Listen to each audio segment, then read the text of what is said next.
Bonjour à toutes et à tous, bienvenue pour cette nouvelle vidéo hebdomadaire sur l'actualité des marchés.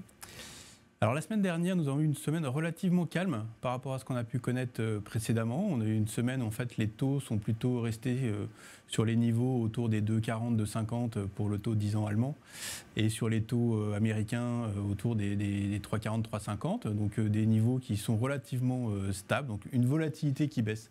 Ça, c'est un point important puisqu'on avait constaté une volatilité sur les taux extrêmement forte au mois de mars. Et donc, on a vu une relative stabilité depuis quelques jours. Même constat sur les actions. Alors, par contre, sur les actions, on a un mouvement qui perdure. On a toujours cette hausse des marchés actions qui continue, même si elle est relativement moins marquée cette semaine. Nous avons atteint des niveaux historiques sur le CAC 40 par exemple, avec une nouvelle progression au cours des derniers jours. Cette progression est en fait principalement tirée par le fait que la croissance se tient bien. On a eu des chiffres, notamment en fin de semaine dernière, sur des indicateurs avancés, les PMI, que ce soit aux États-Unis ou en Europe, qui sont relativement bons. Alors on a un grand écart entre les chiffres en ce qui concerne le secteur des services qui sont très très bons et par contre le secteur manufacturier qui est moins bon. Donc on a un peu des écarts à ce niveau-là, mais dans l'ensemble, les indicateurs avancés sur la croissance restent bons.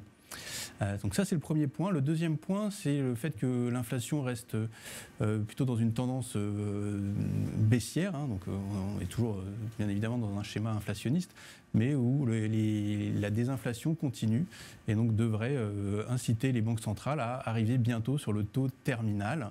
Alors ça sera le point très important de la semaine prochaine, début du mois. Nous aurons les deux banques centrales, la Réserve fédérale américaine et la Banque centrale européenne, qui vont tenir leur réunion et qui devraient chacune monter leur taux directeur. Alors côté États-Unis, a priori, on devrait avoir une hausse de 25 points de base. Côté Europe, la Banque centrale européenne devrait augmenter de 25 points de base, mais il y a une possibilité, on a eu quelques discours dans ce sens-là, qui laissaient entendre que la Banque centrale pourrait augmenter de 50 points de base. Alors, ce qui serait peut-être un peu beaucoup, compte tenu des chiffres, des prévisions d'inflation qu'on a aujourd'hui, mais c'est vrai que l'inflation sous-jacente reste très élevée, donc la Banque centrale ne peut pas laisser ces niveaux sans réagir et toujours avoir un discours plutôt de resserrement de politique monétaire. Voilà pour les taux et les banques centrales. Si je reviens encore une petite minute sur les marchés actions, nous avons eu une partie des publications la semaine dernière aux États-Unis ou en Europe. C'était le tout début des publications avec des chiffres qui sont plutôt corrects. Et par contre, c'est vrai qu'il faut noter que lorsque les chiffres, les résultats sont bons, les valorisations n'augmentent pas tout de suite dans la foulée. Donc, ça veut dire qu'on est sur des niveaux qui nous semblent être un petit peu élevé aujourd'hui et ça se voit quant à la réaction des marchés par rapport aux publications.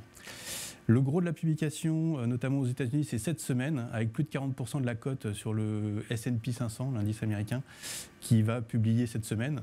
Donc il faut qu'on suive bien évidemment tous ces résultats. On a eu les résultats des banques en particulier qui ont été très corrects. On va avoir toutes les sociétés du secteur de la technologie qui arrivent très bientôt. Donc on va suivre ces publications avec attention au cours des prochains jours. Et puis on aura en fin de semaine également des chiffres donc sur la croissance, que ce soit aux États-Unis ou en Europe. Voilà, donc une actualité assez marquée, que ce soit du côté des résultats des entreprises, mais aussi du côté macroéconomique et banque centrale, à venir dans les prochains jours. Toujours sur un fond d'optimisme, hein, puisqu'on voit que les marchés restent bien orientés, les taux sont plutôt stables. Donc on a un environnement porteur pour la plupart des classes d'actifs aujourd'hui. Alors qu'est-ce que ça donne pour notre allocation ? C'est vrai qu'on estime aujourd'hui, vu le parcours qu'il y a eu depuis le début de l'année, et on le répète, parce que c'était déjà notre position au cours des dernières semaines, que nous sommes sur des niveaux sur les marchés actions qui nous semblent être un petit peu élevés et qu'au vu du parcours qu'on a déjà eu au cours des dernières semaines, il ne serait pas anormal d'avoir une correction sur les niveaux des marchés actions en général. Alors on a beaucoup de rotation au sein des secteurs et des styles. On a vu notamment que les sociétés qui sont dites défensives ont plutôt été favorisés par les investisseurs au cours des dernières semaines. Et c'est vrai qu'on a plutôt également un biais pour favoriser ce type de valeur au sein des portefeuilles aujourd'hui. Donc un message de prudence qu'on réitère aujourd'hui sur les marchés actions, avec une préférence pour les marchés actions européens vis-à-vis des marchés actions américains. En ce qui concerne les marchés obligataires, on renouvelle notre message de surpondération sur les actifs qui offrent du portage, donc du rendement, avec une préférence pour le crédit, notamment le crédit investment grade, donc de bonne qualité, mais aussi le crédit haut rendement.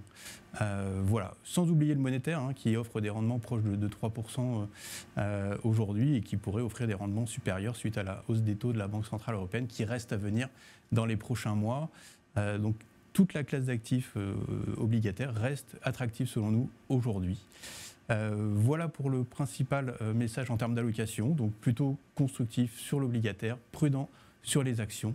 Et on va être vigilant quand même sur le mois de mai, puisqu'on a un fameux dicton qui dit « sell in May and go away », donc vendre en mai et partir en vacances.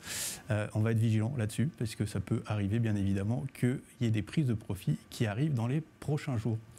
Merci à tous, je vous souhaite une bonne journée et à très bientôt. Au revoir.